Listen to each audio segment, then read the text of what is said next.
এই মুহূর্তে সারা ভারতবর্ষের রাজনীতি নিয়ে সেখানে যেখানে চর্চা হচ্ছে, আমরা এক রাজনৈতিক বিশ্লেষক হিসেবে পেয়েছি শামীম আখতারকে।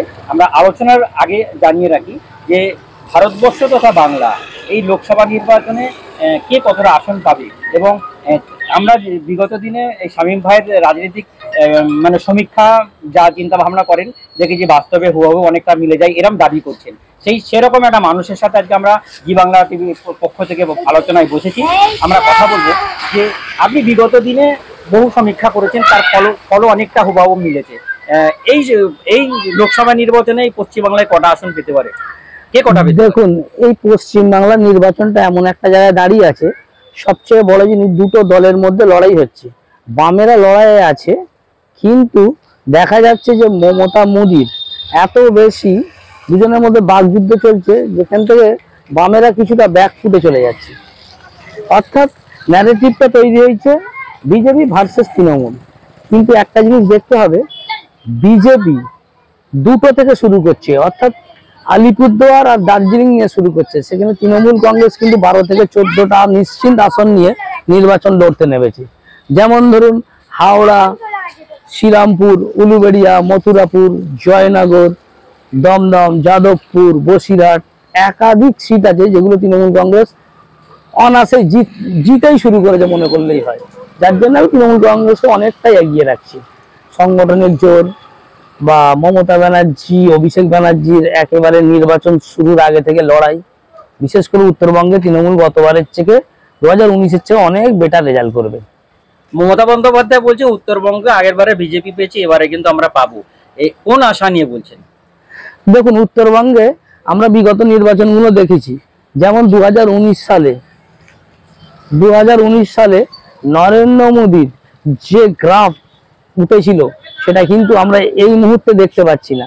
অর্থাৎ আমি এটা বলবো না সর্বভারতীয় ক্ষেত্রে, নির্বাচনটা শুরু হওয়ার পরে প্রথম দফার পরেই দেখা গেল কেমন যেন নির্বাচনটার বিজেপির ধরুন রাম মন্দির ইস্যু থেকে নানান ইস্যু থেকে যেন কেমন একটা মানুষ মুখ ফিরিয়ে নিয়েছে। তা আমি এটাও বলছি না নরেন্দ্র মোদীর প্রতি মানুষ যেন মনোভঙ্গ হয়েছে, কিন্তু এরামও দেখতে পাচ্ছি না যে নরেন্দ্র মোদী সরকারকে একেবারে ফেলতে হবে।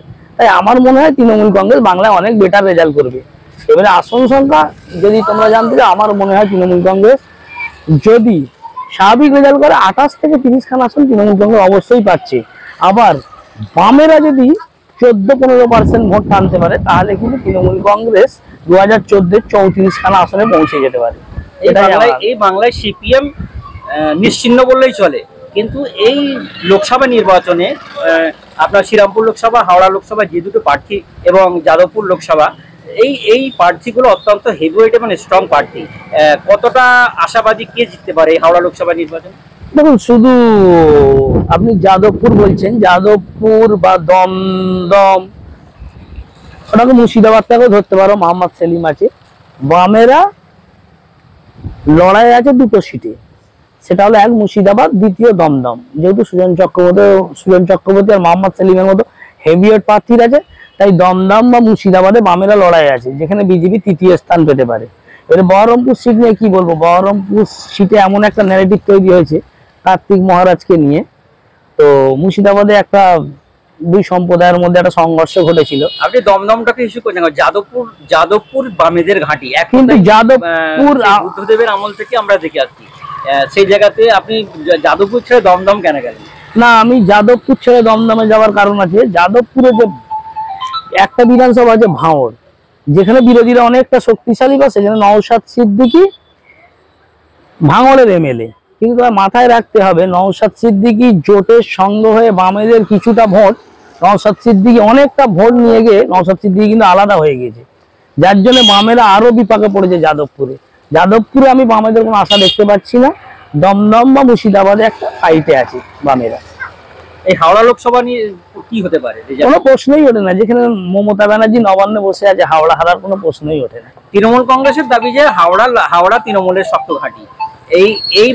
শুধু হাওড়া নয়, এই নিরিখে প্রসন্ন বন্দ্যোপাধ্যায় বিগত সংসদ 1,84,000 আনুমানিক জিতেছে। এর ব্যবধানটা কত হতে পারে? না, গতবারে প্রসন্ন বন্দ্যোপাধ্যায়ের 1,05,000 লিড ছিল।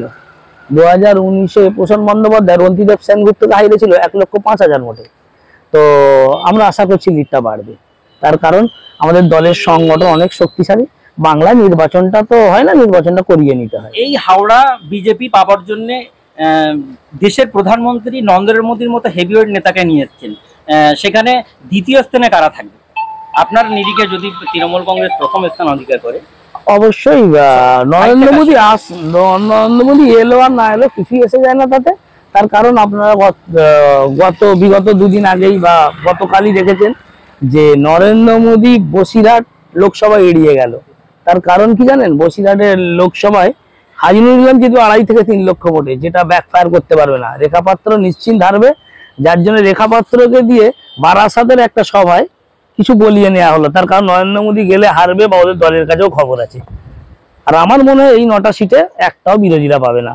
উত্তর কলকাতা, দক্ষিণ কলকাতা তৃণমূলের শক্ত ঘাঁটি, শুধু নয় যাদবপুর, বসিরহাট, বারাসাত, এই সমস্ত সিটগুলো অবশ্যই তৃণমূল। আবার ডায়মন্ড হাওড়ার মতো সিট আছে। সর্বোপরি দেশে বিজেপির দাবি ইসবার 400 পার, বিরোধী আইএনডিআই জোট বলছে যে আমরা সরকার করব, সেভাবেই একটা দেখা যাচ্ছে। কিন্তু আপনার রাজনৈতিক জীবনে আপনার অনুভবটা কি হচ্ছে? দেখুন, ওরা যে বলছে 400 পার পেট্রোলের দামও হতে পারে, সেটা সিট না হয়ে। তবে আমার মনে হয় বড় বড় সাফল্যজিস্ট যারা, যোগেন্দ্র যাদব থেকে শুরু করে, যেমন প্রশান্ত কিশোর এই মুহূর্তে দেখে মনে হচ্ছে বিজেপির হয় ব্যাটিং করছে। আর তেমনি যোগেন্দ্র যাদবকে দেখা যাচ্ছে হয়তো বিরোধীদের হয়, না হলে যেখানে দীর্ঘদিন ধরে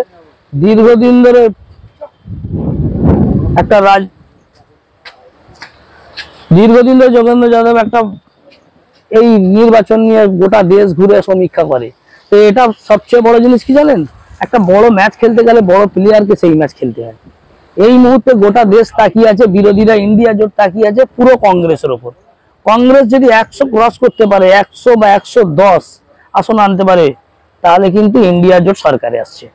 লোকসভা নির্বাচনের আগে আইএনডিআই জোটের যে স্ট্র্যাটেজি ছিল, যে প্রত্যেকটা রাজ্যে তাদের বিভিন্ন দলের প্রার্থী কিভাবে সিলেকশন হবে, সেই জায়গা থেকে মমতা বন্দ্যোপাধ্যায় দূরে সরাতে 42টা দিয়েছে। এই জোটের সাথে মমতার কতটা সম্পর্ক? দেখুন, আমার মনে হয় যে মমতা ব্যানার্জি বিগত কিছু নির্বাচন দেখেছে, যেমন ধরুন বিহার নির্বাচন, কংগ্রেসকে আরজেডি আসন ছেড়েছিল, কংগ্রেস কিন্তু রেজাল্ট করতে পারেনি, যার জন্য কিন্তু সরকারে আসতে পারেনি। ধরুন তুমি বাংলার ক্ষেত্রে মমতা ব্যানার্জি 10 থেকে 12টা বা 14টা আসন বামেদের কংগ্রেসকে দিত। সেই আসনগুলো অ্যাকচুয়ালি ওরা লড়াই করতে পারতো কিনা সেটা মমতা ব্যানার্জি কনফিডেন্স ছিল না যে এই আসনগুলো বিজেপির কাছে আমরা হারাতে পারি। যেমন জেডিইউকে আসন দিয়ে চিন্তা করছে বিজেপি, নীতিশ কুমার পাল্টু রাম চাচা কি করবে না করবে, রেজাল্ট নাও করতে পারে।